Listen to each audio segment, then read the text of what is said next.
everybody, and welcome to A Balanced Life with Dr. Jacquie here at Black Star Network. And today, just like any other day, we're going to be talking about all things balanced living. Now, of course, there are a couple of things that we can do on our own, things that we can do solo.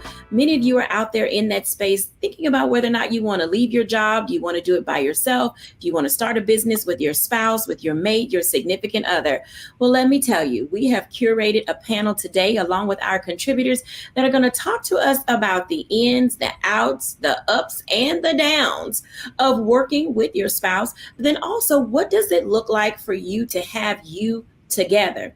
I say it each and every week. You have to take care of you first and be responsible for yourself before you bring anyone else into your space. Today, we are joined by Pastor J.T. Johnson of the Word Church out of Houston, Texas.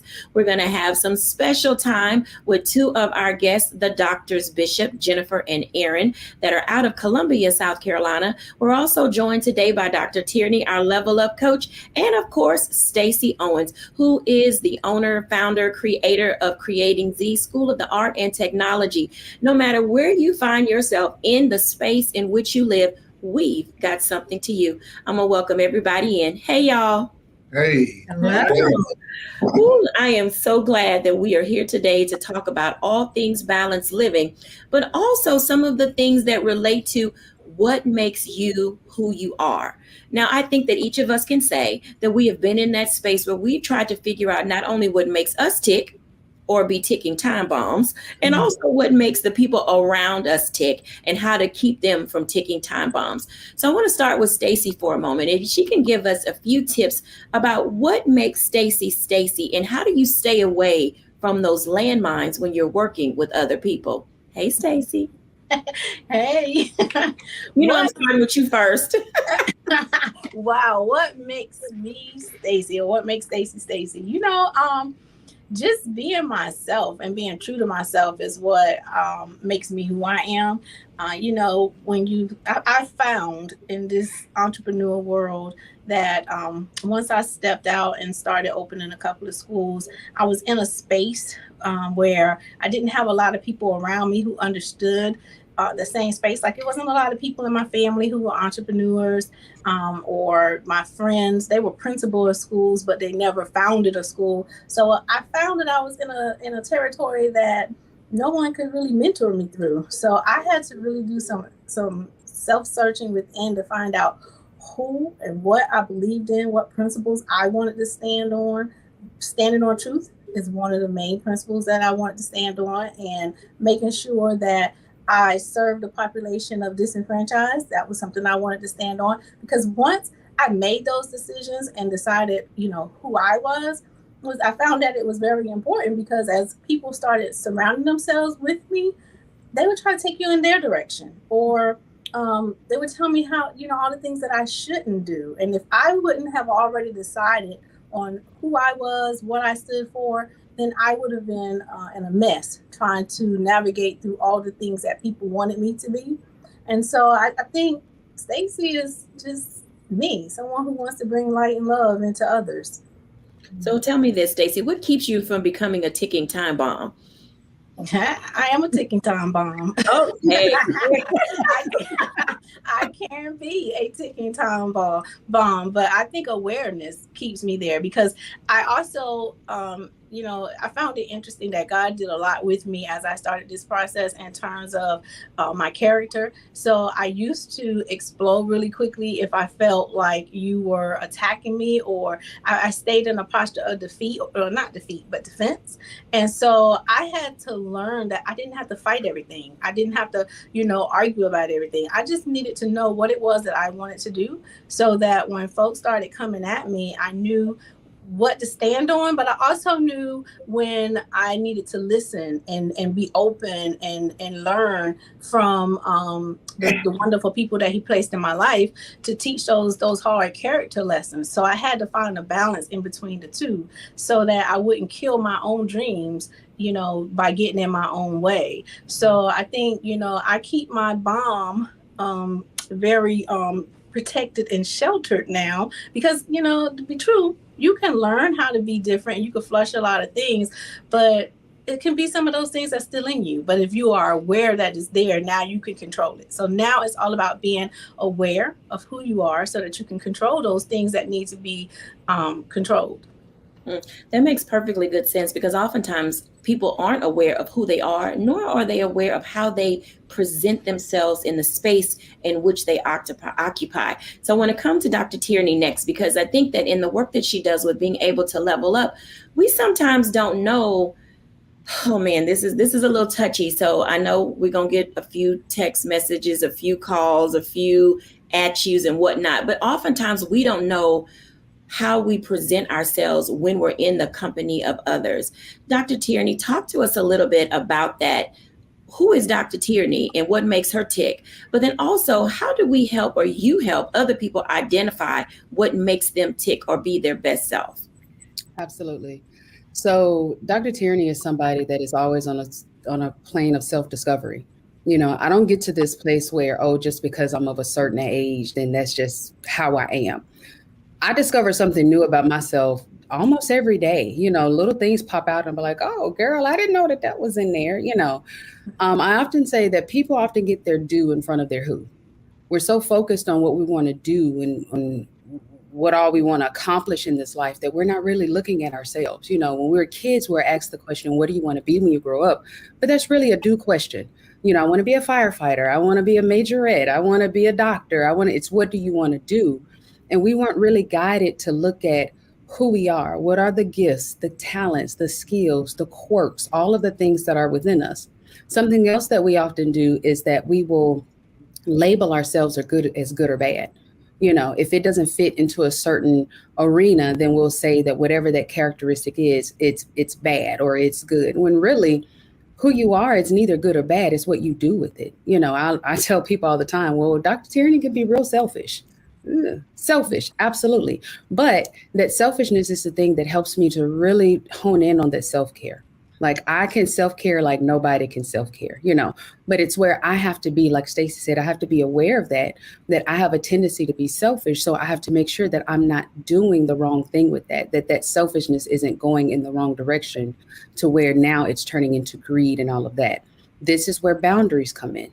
When I know and I'm self-aware of who I am and what my tendencies are, not that I'm labeling it as good or bad. I just know who I am, if perverted and used in the wrong way, it can then turn into something bad. So I exercise those boundaries.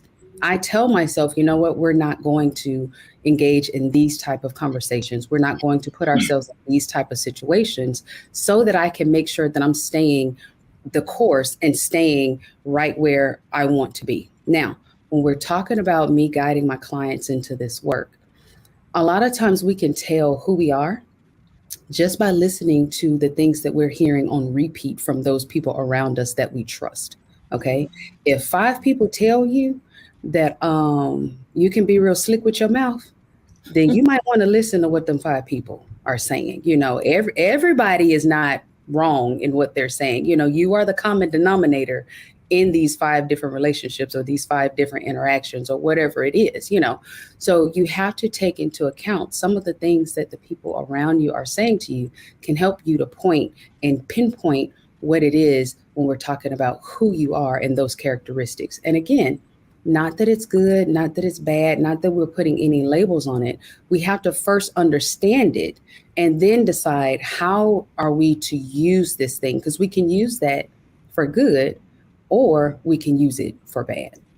I think that's well stated because in the world in which we live in, oftentimes people judge us at first sight and they don't take an opportunity to get to know who we are. So we don't have this ability to really balance. We're sort of teetering between what people believe we should be or can be and then who we were created to be. I want to invite Pastor JT in to talk about that for just a moment because sometimes we don't look like what we were created to be. Pastor JT, how do we balance the world's perception of us and what God has intended for us? Wow, that's a good question. I think the answer is who are you seeking approval from? Because if you are seeking approval from the world, you're going to lean towards how the world wants you to be perceived. If you're okay with being the master's child and operating in the power that he has given you and tapping into that God-like characteristic that was given to us on the day that he created us. He created us in his image and his likeness. Then that's what you're going to veer to. And so then I would just have to ask, if the original intent was for you to be created in the image and likeness of God, why would you ask for the opinion of the world, who actually the next scripture said that you were given authority over? So you have to literally ask yourself and come to terms with, do I want to be who God wants me to be, or am I seeking approval from people who may not even want to be themselves? So I have a follow-up question to that. How do you detach yourself from what the world has, I won't say caused you to become, because we all know that we environmentally are, shaped by where we live, who we're around, et cetera, et cetera. How do you begin to detach yourself from that so that you can find your center again? I think you detach yourself from that, Dr. Jacquie, by identifying that nothing was done to you, but it was done for you. And really looking at whatever happened, good or bad, and see it and receive the lesson, apply it, and move forward. Because you use the word detach. So the opposite of detach is attached. So I have to ask myself, is this thing that either I am attached to or I am allowing to be attached to me, is it getting me closer to where I'm trying to get to? Is it getting me closer to fulfilling my God-given destiny, or is it holding me back? And when I get that answer, now the responsibility is on me. It's not on anybody else. The responsibility on me is now to make the decision. Am I comfortable with dying in this space, only living to be half of what I was created to be, or releasing this and becoming all that God thought about when he said, let him or let her be? I love that. And that is so well said. When we come back after the break, we're going to have some one-on-one time with Doctors Jennifer and Aaron Bishop. This concept or thought of get up and go be great literally does stem from knowing who you are first so that you can get up and go.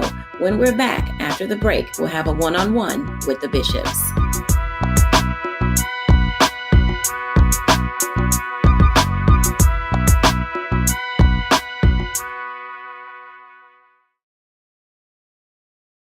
Folks, Black Star Network is here. Hold no punches. I'm real revolutionary right now. Support this man, Black Media. He makes sure that our stories are told. Thank you for being the voice of Black America, Roland. Stay black. I love y'all. All momentum we have now, we have to keep this going. The video looks phenomenal. See, this difference between Black Star Network and Black-owned media and something like CNN. You can't be Black-owned media and be scared. It's time to be smart. Bring your eyeballs home. You dig?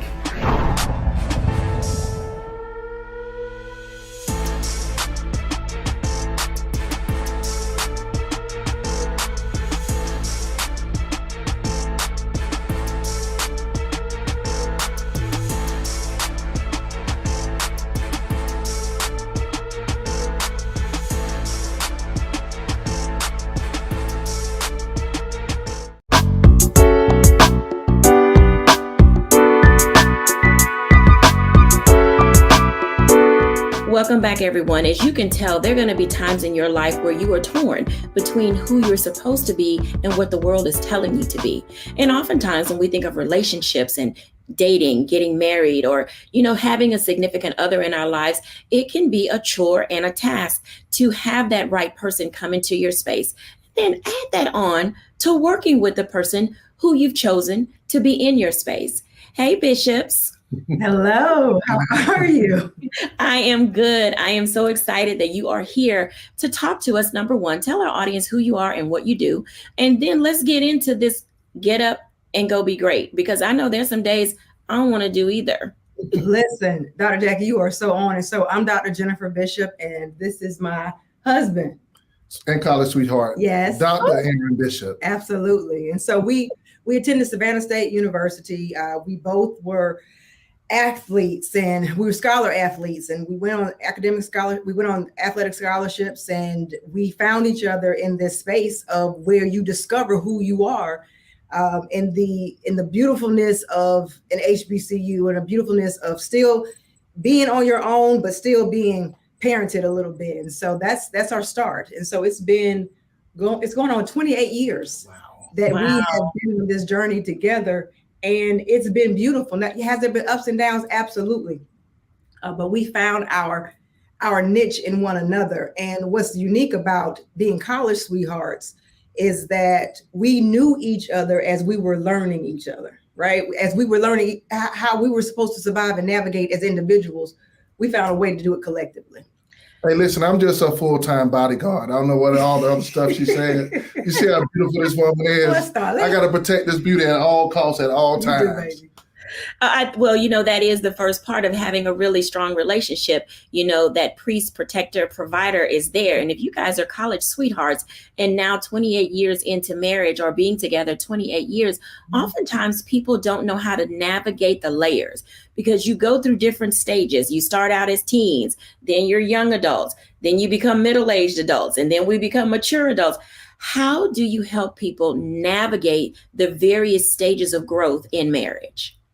Well, I think it deals with life cycles. Like anything that is an organization or a union must go through life cycles. And that critical word that you use called balance. Yeah. And there's something called a seesaw, and many kids of today's society probably don't know what a seesaw is. But I grew up on a seesaw where you had an up and a down, right? And then every now and then you had that balance. And the reason why I was balanced is not because of the up and down, but of the fulcrum point, which is the thing that is right in the middle of it that says you are equal or you are balanced. Yeah. And that maybe people don't believe in neutrality, but the ebb and flow of life is about leading with value. And her strengths are my weaknesses and my strengths are her weaknesses. And we just have that equally yoked opportunity to be business partners, to be best friends. And most of all, I think we're co-laborers in the yard to give spiritual advice and life skills. Yeah, we found a way of making sure that, in the course of our life, as we were growing up, as we were growing into each other and we were growing individually, that there were going to be things that happened along the way that happened to us, and it may have happened because of each other, but we learned the art of forgiveness, not only of forgiving one another, but forgiving ourselves. And we also learned how to love ourselves so that we can love each other. I could not teach him how to love me if I didn't understand the concept and process of loving who Jennifer was at that stage. And so when he said life cycles is important because who Jennifer was the day she got married is not the same woman that Jennifer is sitting before you today. And the same with my husband. And so we give each other the grace and mercy to be able to grow and respect the growth. And he does something that's phenomenal, and we're going to do it tonight too, is we date each other. Yes. Get to know who I am today, because as one of the panelists said earlier, self-care is so important. So as we evolve into who we are, we have to also take into account what we went through that day. What happened this week? Because what happened to us this week may have changed the course of who we're going to be tomorrow. And we've learned how to make sure that we give each other grace and mercy to grow into who God is going to call us to be, and to forgive each other if, there were wrongs that were done to each other that need that piece so we can go forward together. There's a lot of togetherness that you all are talking about. And I bring that up because oftentimes people who are married have a difficult time accepting the growth of a spouse. One spouse stops growing and another one continues to grow. And so how do you all balance your different seasons of growth without feeling some type of way that maybe God left me behind, or it's not my time, and why didn't you wait for me? Because we hear, all of us in this space are coaches, and so we hear so much discord. Mm-hmm. How do you keep the unity in the relationship? And then we're going to talk about how you carry that over into business together. I think it goes back to being an emotional, intelligent couple, being self-aware and confident about who we are. Because what society, and I think Pastor JT has said, what people say can shape you. It can change how you feel about your spouse. Oh, she making all the money? Yeah, we making all the money because teamwork makes the dream work. This is my partner. This is my best friend. And what I have, she has. And what I have, she has.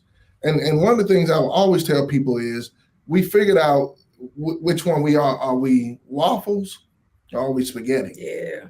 And so waffles is compartmentalized, which means things are separated, right? And then you have spaghetti, which means everything goes together. There's not many people who eat the noodles by themselves with the meatball over here and the marinara somewhere else or the sauce. Mm-hmm. Me and my wife, as a couple, have a spaghetti theology about marriage, right? Yeah. Because there's nothing that we can compartmentalize outside of, just knowing each other's thoughts. We do understand that we have independent thoughts, but we come together like Voltron.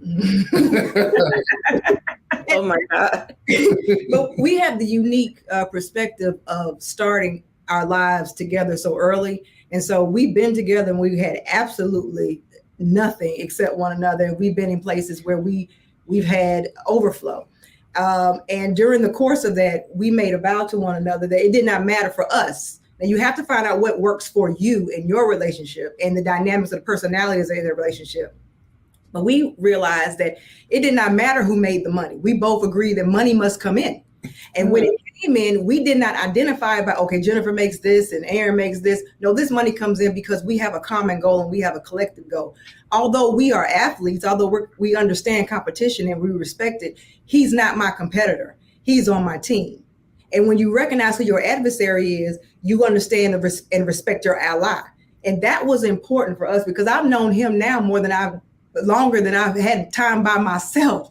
And so when somebody comes into your life and you know that they're sent and they're a part of it, you find a deliberate way to make sure that connection remains. But it took a decision. You can't idly sit by and expect it to happen. You have to participate in the process of saying that this is my ally, not my adversary. I will protect him the same way I protect me, and you move forward. You don't idly sit by and let it happen. You participate in the process of God making it happen. And that's what we believe. So I want to invite Pastor JT into this conversation. He's married, beautiful family, pastors a church. Pastor, when you think about couples who are listening to what the bishops are saying, already the side eyes are going like, oh, they're such a happy couple. They never went through anything. And oftentimes people don't understand what they talked about when it said adversary and ally, and one or the other of them can become the antagonist because of their lack of understanding. How do we guide people back to the center of that relationship in order to see each other as allies and not antagonists or an adversary? I'm using that waffle and spaghetti comparison. I know, dope. But I think that's it. If I can just make it simple and just piggyback off of what they said, so many couples operate with the waffle mentality. This is mine, that's yours. And then we just kind of go out together. We take pictures for the internet and we make people think that it's something else. But then when we come into our house, we're separate. There has to be a union. And I always talk about this. We spend so much time getting prepared for the wedding that nobody takes any time to discuss what in the world this marriage is going to look like. That's a merger. And so whenever you think about that, it's almost like Sprint Nextel. You remember when they came together and they tried to figure out how they could keep their own identity. And we kept saying Sprint Nextel until it was at one point, Nextel fell off and it was just Sprint. And so I believe that that's the thought. At some point, somebody is going to have to be vulnerable enough that my way may not be the best way for us. And then we come together. That happens after communication, not making an announcement, but communication where we talk and we understand what's best for us. But then after that first C comes compromise, understanding that this is the best way for us to move together as one unit. And if we operate like that, and I love how my brother, Dr. Bishop said, man, I'm just here being her bodyguard. Man, sometimes it's hard for us to understand who we are to each other. If I'm your peace and you're my protection, if I'm your tranquility and you're my place to be vulnerable, how in the world could I ever be the one that's causing the problems that I'm trying to eradicate? Whenever we get to that place to understand that we are bone of our bone, flesh of our flesh, we are one, I can't continue to hurt you because hurting you hurts me.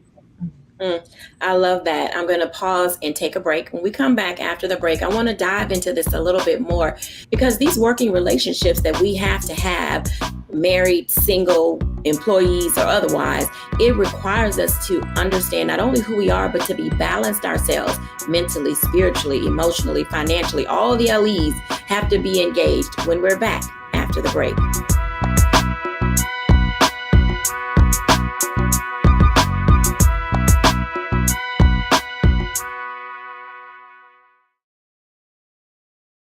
Don't you think it's time to get wealthy? I'm Deborah Owens, America's Wealth Coach, and my new show on the Black Star Network focuses on the things your financial advisor or bank isn't telling you. So watch Get Wealthy on the Black Star Network.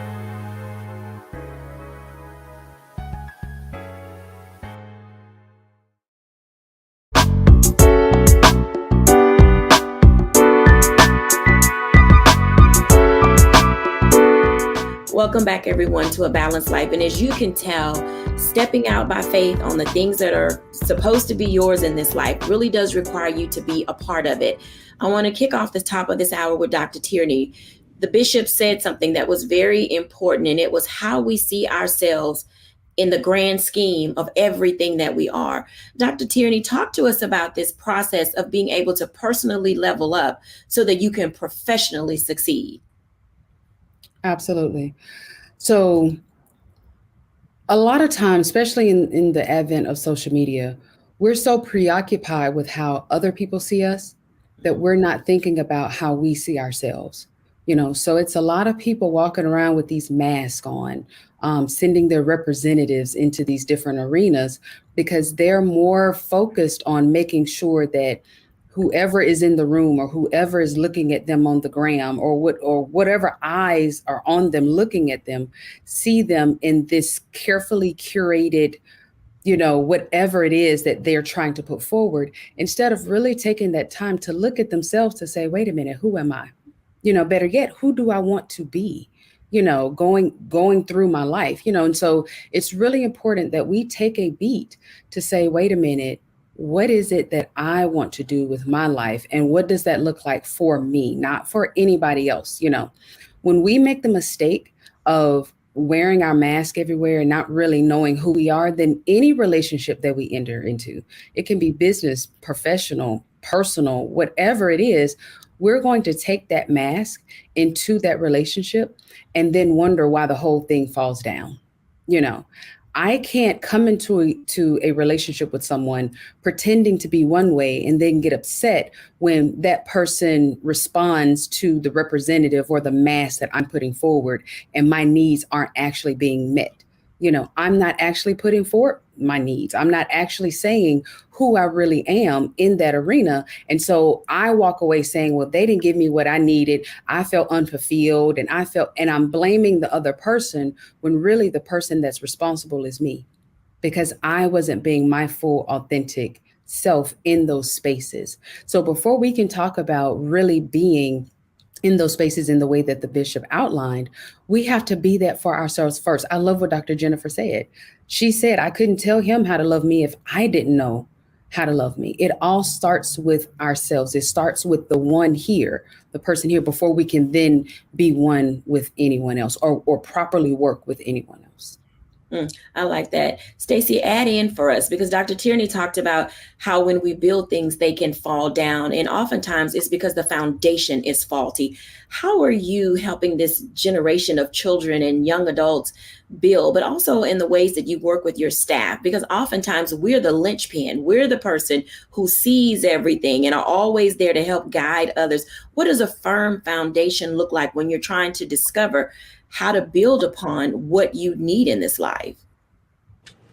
Well, like Dr. Tierney said, it starts with you. You got to start within. And then I always think that emotions are a part of that foundation, like learning how to be in control of your emotions, learning how to recognize, what your triggers are, what your emotion, what's sparks certain emotions within you. Because if you are walking into those spaces with a mask on, And then people start to peep that you have a mask on and they start pulling at it and tugging at it. What are you going to do when they find out that you're not walking in your authentic self and they start challenging you? What's going to be your next response? How are you going to emotionally get through that? Are you going to fall apart? Are you going to be able to stand up and say, you know what? I really am not like this. This is who I really am. Are you going to be able to look within and start improving on your characters your character deficiencies that people are bringing to your awareness? So how do you strengthen your foundation starts with finding your weaknesses and then growing from that. I think we tend to stand on our strengths. If you ask anybody, what are you good at? They'll tell you, and they'll tell you with pride, and they'll tell you with comfort. But when you start asking folks to say, what are the areas that you need to work on? Sometimes we can struggle with that, especially if we're not in a space and place that we're prepared to emotionally talk about the things that we don't do well. And then can we find the truth in it so that we can grow from it? So I think the foundation starts with some of your emotions as well. Absolutely. So we're talking about the four corners of the foundation that we're laying. So Dr. Tierney is saying to us, bring your authenticity. Stacey is saying to us, absolutely make certain that your emotions are intact. Pastor JT, if you're laying a firm foundation, what corner would you have or cornerstone would you have for your corner of the foundation? Well, I think my space being the resident theologian, I probably would say you got to have God in there somewhere. I think that is our ultimate compass. I believe that's what, in the terms of how I describe my wife, but I think that's what holds us down and lifts us up at the same time. So one of those corners, got to have God. Matter of fact, God need to be at the center. I think we'll give the bishops the other two corners, right? But I think the center has to be God, because if he's not in the center, everything else is chaos.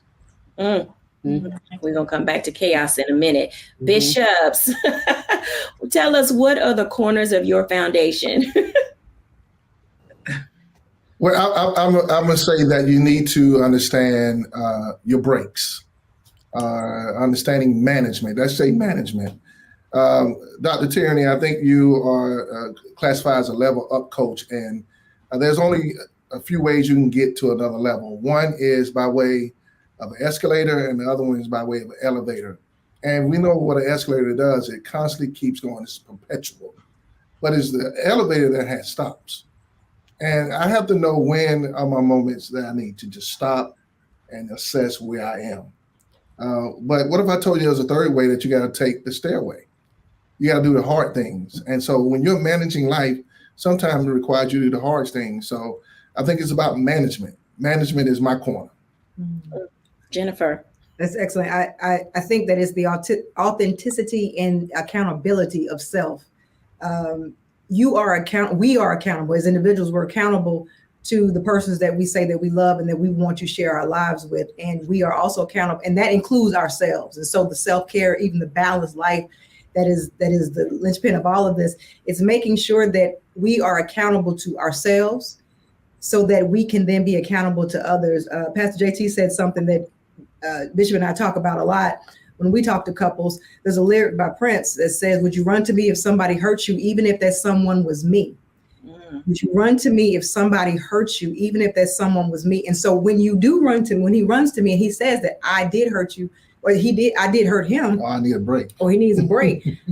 It's not personal, it's preservation. And because I trust him with my life in the same way, I respect the place that there needs to be balance, and there needs to be an availability for me to allow him to go and grow, and for me to do the same thing. Well, I'm not saying I need a break. When I say I need a break, I'm saying we need a break. That's so I'm talking about like we need a vacation. We want that too. Because perpetual motion can cause perpetual problems. That's true. Being an escalator all the time can cause with no shut off, no stop. That's a lot. It could be a dysfunction in a marriage, a relationship, and even a job. You got to have retreats, moments where you say, "Hey, let's have a moment and take a break." And there's also those times when you, as who you're growing into, have to have that break too. And invite all of us. And so it's just about, to me, the accountability of being the person that you said, I think Stacey said this, the person that you said that you were going to be, and letting that person grow and being okay with the growth and forging the relationship forward as that goes. So those are important for us. You know, these corners in the center, whether y'all recognize it or not, y'all actually spell game, G-A-A-M-E. And oftentimes we can be off our game because we are not balanced. We don't have that ability to be authentic or to be accountable. We don't have that ability to keep God in the center or manage the situation because our emotions are off. And those things can really get in the way of who we're in the process of becoming, what it is that we need to do. I want to bring the bishops back for a second. And then our fourth block, we're going to talk about business because everybody wants to be in business. Everybody wants to make their own money. But man, learning how to make your own coin requires a whole nother level of everything. So bishops, let me ask you this question. When you talk about get up and go be great, tell us one thing that is required for an individual to be able to do that. What does that look like as people are trying to discover how to get up and go be great? One word, perseverance. You have to understand that the expectation of what you may see on social media is not the reality of what today may look like. It takes a process to get to the prosperity, to the profits. It takes a fortitude to be able to have the stick-to-itiveness of it. And it takes a resilience to know that while you may have gotten a no, they just didn't know how to spell because that only meant not now. It does not mean stop. It means to continue to persevere and to go for what you need. But you have to have the stick-to-itiveness of the fortitude to be able to go to your next, because it's not as easy as social media makes it look like. It's not as easy as people may give you an interview of and just spill some pretty words. There is a lot that goes into making sure that the lights are on, not just for you, but also for the people that you employ.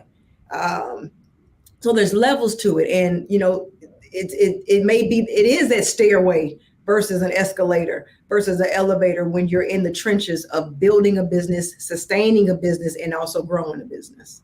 Absolutely. Aaron? Well, I'll tell you this, if you plan to fail, then fail to plan. And not only that, one of the things that I believe is a big mistake for a lot of people who enter business is that they don't have a business mentor.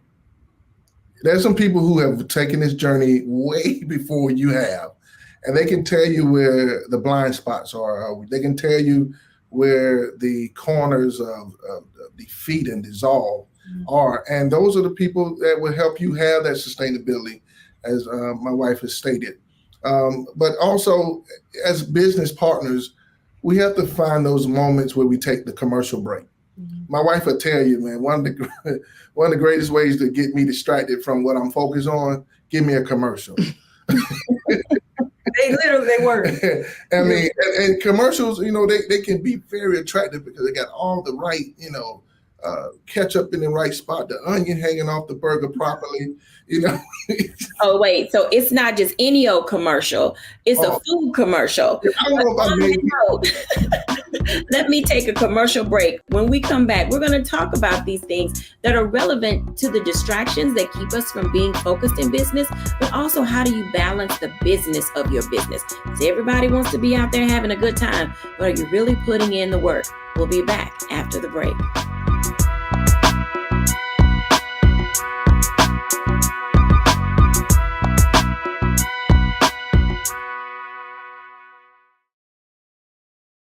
Hatred on the streets, a horrific scene, a white nationalist rally that descended into deadly violence.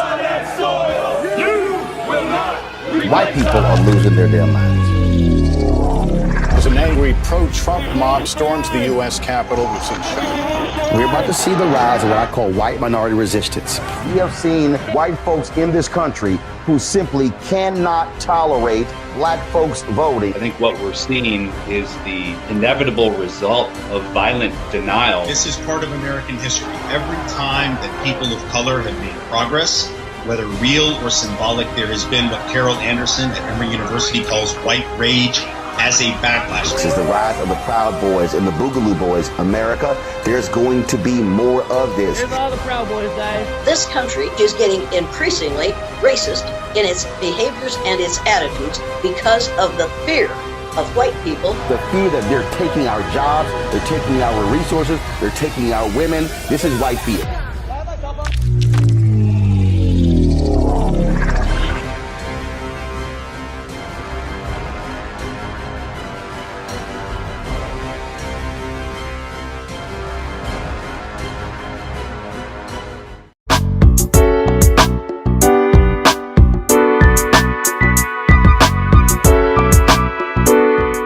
Welcome back, everyone, to A Balanced Life. And I know Aaron Bishop had y'all hungry, talking about the ketchup and the onions falling in the right place and the bun was all soft. You know, when they take it off, the steam rise up from the beef and all that good stuff. Bringing the bishops back along with Dr. Tierney, because I want to talk about this aspect of how do you balance the business of your business? Are people out here really working, or are they just playing games? I can speak for myself. I work harder now for myself than I ever did for the man. Having a business is no joke, you know, and I've said this before.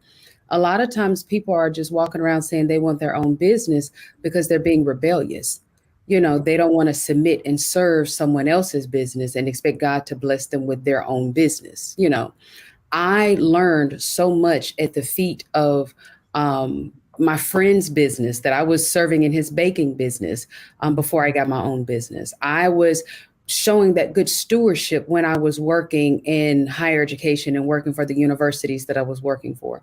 There's certain things that I learned along the way when I wasn't even thinking about having a business. I always say I'm the reluctant entrepreneur. I did not set out to have my own business, but I was learning along the way things that I didn't know that I needed, you know. And then once it came apparent, like, oh yeah, girl, you finna have your own business, the first thing I did was get a business coach. So I tell you all the time, I have a life coach, a business coach, and a therapist. She got a team around her, you know, because this entrepreneurship journey, it will pull some emotions out of you that you didn't even know was there, you know. So if you're just looking at having a business just because you want to do what you want to do, sugar, that we need to go back to the drawing board and really look at your why, really examine your why before you jump out here in these entrepreneurship waters, because it will eat you up and you will sink really quick if you're doing it for the wrong reasons. Absolutely. The doctor's bishop. Listen, Dr. Tierney, you hit on something. One thing that I will say to folks when we're talking about entrepreneurship is that the first question you have to ask yourself, is this a hobby or is this going to be a lifestyle that can sustain you? Because there's a difference in the waters that you're going to have to swim in. Either you're going to be in a puddle with a hobby or you're going straight into the Atlantic Ocean. You're going to learn how to navigate those waters, because it's going to take a different type of vessel to maneuver you through it. You can walk through a puddle, but you need a ocean liner to help you in that Atlantic. And so from the coaches to the mentors, one for us, for me, and also a sponsor, because there are going to be people in your life, in your sphere, that can go in rooms that you can't get in yet. And then those are sponsors, and they're going to be mentors who walk with you and talk with you and help you at the table. And so I learned that I needed both of them. I needed the sponsor who can go in places that I may not be able to get into yet, to have my name go in places that they may not have heard of me before. And then mentor at the same time to say, Jennifer, when you get there, this is what it looks like. This is how you operate. And also recognizing that, you know, that old adage that says, if you're the smartest in the room, you're in the wrong room. I survey my room every day, because I know if I am the smartest one in there, that I have outgrown. I'm not only stunting myself and my household, I'm stunting the people around me, because we all have to grow. And if I'm not growing, then that means I'm wilting. And that's when we have to make sure that, you know, that to me kicks off the understanding of is this a hobby where, you know what, it doesn't matter, I'll do it, you know, another day, or no, this is life or death, and I need to make sure I make some moves right now. Absolutely. Aaron? Yeah, so I'm not going to do any analogies about food anymore, because I know I've made too many people hungry. But, you know, this thing called entrepreneurship, or being a businesswoman or a businessman, is not for the faint at heart. If you mess around and jump out here and think you can do this thing like everybody else, you're going to need a defibrillator. You're going to need somebody to resuscitate you real fast because like my wife's book is called No Opportunity Wasted. There are times we can't waste opportunities because the lifetime of the opportunity only lasts the opportunity of a lifetime. Or the opportunity of a lifetime only lasts the lifetime of opportunity. Sorry about that. But here's what I'll tell you. The now speaks to what Bishop Paul S. Morton said, is no opportunity wasted, right? When we look at entrepreneurship, this thing is a constant work. There's no clock in, no clock out. You got early mornings, late nights, but you got to find time to invest in yourself. That's where the growth happens. Learning from your lessons and investing in yourself so you have a lifetime of opportunities. I want to invite everybody in on this one because I'm going to ask each of you this question and then we're going to give our audience a challenge because it appears that doing business is not just about the product that you have or the service that you give. A lot of it is about the individual and what it is that they have to bring to the table that makes the business sing, hum, run, all the things that make it great. So I'm going to ask Stacey this question. We're going to do the round robin. If we're challenging our audience and we want them to bring along something when it comes to balancing the business of their business, what is it that they need to bring along? I think you should bring along your passion because if you're really excited and you really are loving what you are doing, then when you find yourself in those moments that are, your downs, you'll have something to lean back on and help you stand back up to keep going because you're going to fail a lot. I mean, you're going to do a lot of stuff right, but you're going to do a lot of stuff wrong. And if you ever find yourself where you have lost your passion, it's going to get you stuck in those negative thought patterns. So take it with you. Absolutely. Pastor JT. So I'd say discipline. Because if you are an entrepreneur, you the boss. And that's not just enough for you to post on social media, hashtag I'm the boss, hashtag can't nobody tell me nothing, hashtag whoop, hashtag period with a T at the end. You are the boss. And so discipline is what makes you get up when you don't feel like it. Discipline is to what Dr. Aaron Bishop said, man, there is no 9 to 5, that there is no, I'm working Monday through Friday and weekends off. Man, I don't know the last time I was able to be off. But that I know, like the good book said, if I don't work, I don't eat. But even to another point, if I don't work, my house is not taken care of. To another point, if I don't work, my employees aren't paid. So then now I have to take it a step further. Discipline goes further than me listening to a hot clip on YouTube or feeling good for the first 15 minutes of my day. Discipline lets me get punched in the jaw. I wipe off the blood, figure out how can I miss that punch the next time, and I keep on swinging. Because if I give up in this round, not only do I fail, everybody else that's counting on me does too. That makes so much sense. Dr. Tierney. So I'm going to stick with that authenticity. It doesn't matter what business you're in. I don't care if you're selling T-shirts, coaching, popsicles, or whatever it is. We're in the business of relationship building. And so if you're not being authentically you, then you're going to show up in a way that's going to make people kind of like, I don't know if I want to do business with them. They may not know exactly what's off, but you'll find that it's harder to sell T-shirts. It's harder to get those popsicles sold because you're not being authentic. And people, consumers, clients, they can feel that. They can feel that energy when things are just off. So you always want to make sure that you remember that your number one business is in building relationships with your clients, with their consumer base. And in order to do that effectively, then you have to be authentically you. Absolutely. Bishops. One thing that I would say is that you have to bring your audacity. You have to bring the fact that you believe that what you have is uniquely yours and you can own it. You own the good, the bad, and the indifferent, and you grow with it. So you have to have the audacity to know that I was sent here to do this, and that leads to the passion of being able to pursue all that is going to take for you to achieve what is achievable.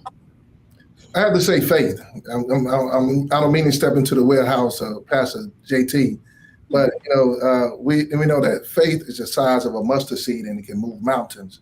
If you want to have a mountain moving experience of getting your business off the ground and getting it to be sustainable, you're going to have faith. Because there are times when you will not know what the end's going to be, but you better run on and see what it's going to be. And don't wait till the battle is over. You got to shout now. You got to go through those moments where you can exhale and inhale the beauty of what God can do in your life, because there are 4 things built upon faith: church, family, school, and a business. And so if you're building a business, it's going to require faith. Professionally, people oftentimes get in their own way, and we're talking about these things that people need to bring along with them in order to be what we consider successful, and not only to live balanced, but also to have a balanced mindset when it comes to business. If we had to tell people some things to just dismiss from their thinking, because, we all bring, as Dr. Tierney says, some stinking thinking to the equation of our lives. I'm going to start with Dr. Tierney, since that's her corner phrase. What is some of the stinking thinking people need to just release as they prepare to keep moving forward in business in 2023? Stop thinking that it's going to look like social media.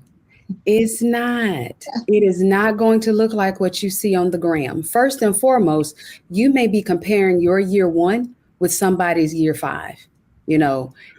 If you go back and look at what my very first website looked like, matter of fact, if you go through my Instagram and scroll all the way to the bottom, sugar, it does not look like what it does now.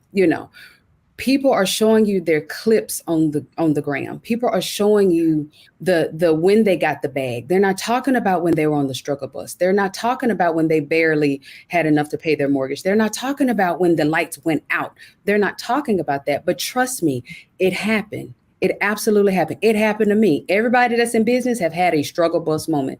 So please stop thinking that just because what you are doing right now doesn't look like what you see on the gram, that there's something wrong. Let that go. Stay the course and keep running your race. Absolutely. Bishops. I'm going to say the imposter syndrome. So many people deal with this every day, and here's how you can hear their tone, their statements.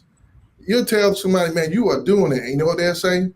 Man, I'm just trying. No, you're not trying if you're doing it. If you're doing it, keep doing it.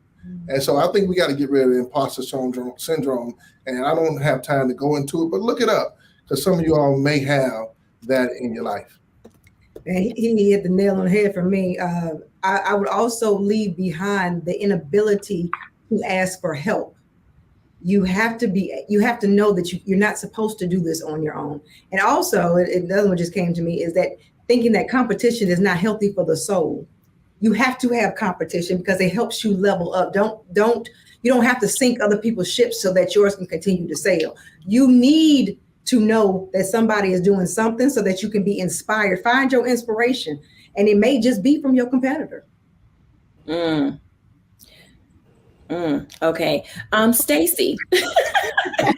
She called me with that one because I literally just saw Stacy and her competitors and all the people who are trying to start schools. So Stacy, tell us. Stop for your school, girl. Stop thinking that you are not enough. So everything you need, you have within you. You just got to know what your gifts and your talents are, and remove all that self-doubt. So stop thinking you're good enough. Just do it. Absolutely. Pastor JT. I say ditto to everybody, and I'm going to add this one. Stop thinking other people's thoughts. God gave the vision to you. Yes. So you shouldn't be bound to trying to get approval from other people, or if other people don't see how it's going to work, don't allow those negative seeds to be planted in your garden. Only thing that you need to do is rehearse and repeat what God has said to you, and not reflect on what they are saying to you or about you. Absolutely. I love all of these, and they give us an opportunity to really see how we can forge ourselves forward in whatever life it is that you're trying to live. I'll give my reflections when we're back after the break.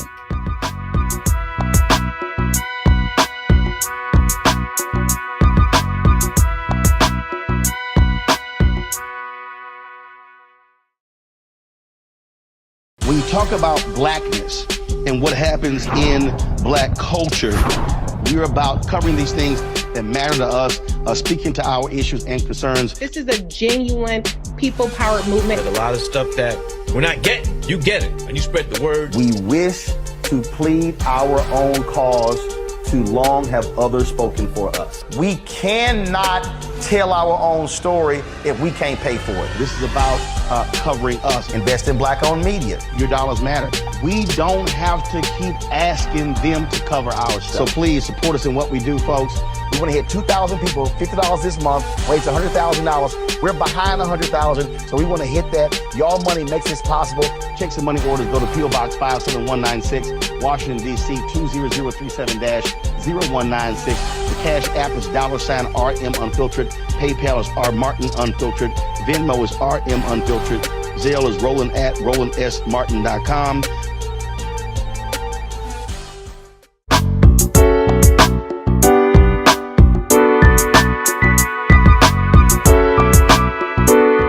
Welcome back, everyone, to A Balanced Life. And as you can tell, discovering your lane and how to stay in it, or expanding to a super express highway as you get up and go be great, as you try to level up, as you're figuring out the course that is for you, it does require you to bring some things to the table, but it also requires you to release yourself from a few other things.